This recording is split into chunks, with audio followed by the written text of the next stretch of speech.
It affects 10% of the population, and some of the greatest minds in history have thought to have been it. People such as Leonardo da Vinci, Albert Einstein, Winston Churchill, John Lennon, Bill Gates, and many more.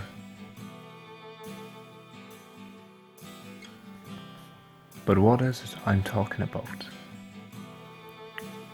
It's a learning difficulty known as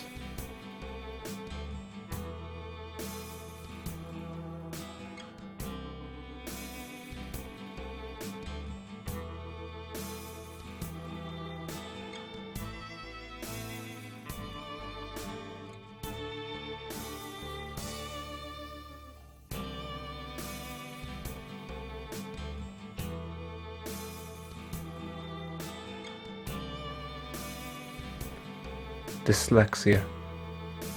The official definition is difficulties in learning to read and write and/or spell which persist despite appropriate learning opportunities.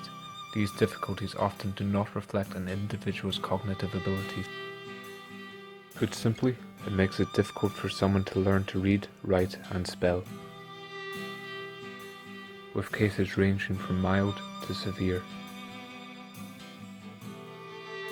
While it does not affect a person's general intelligence, it can often leave them feeling uninterested, angry, or upset, as though they cannot complete something. I can't make any sense out of this. I might as well quit.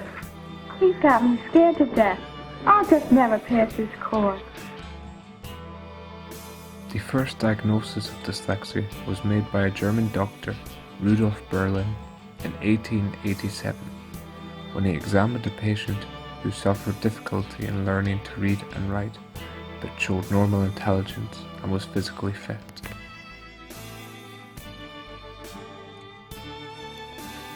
Children with dyslexic brains are found to have a higher intelligence than average. However, not all children reach their full potential, as they fall to the stigma of being dyslexic. They become afraid to ask for help in case they appear dumb or not smart enough. This is seen in a number of prisoners in Scotland who struggle with reading and writing. A study by the Scottish Prison Service found that over 80% of all prisoners lacked in functional literacy skills.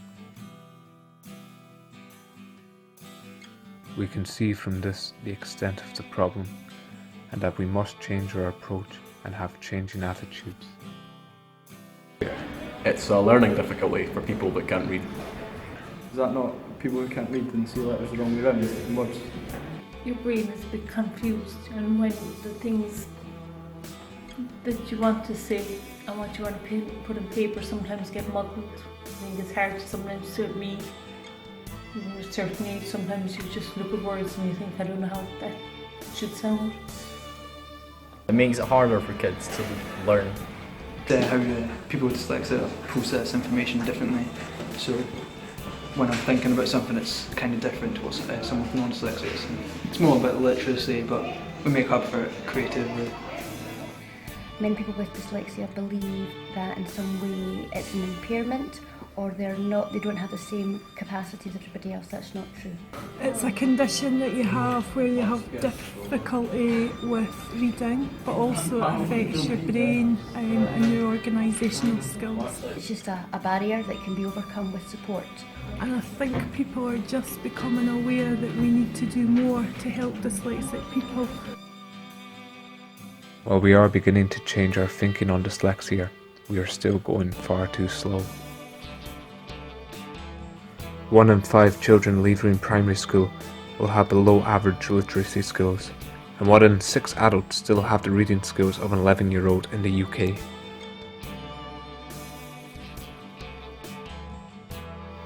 While we still have far to go, we are on the right road, and the end is somewhere.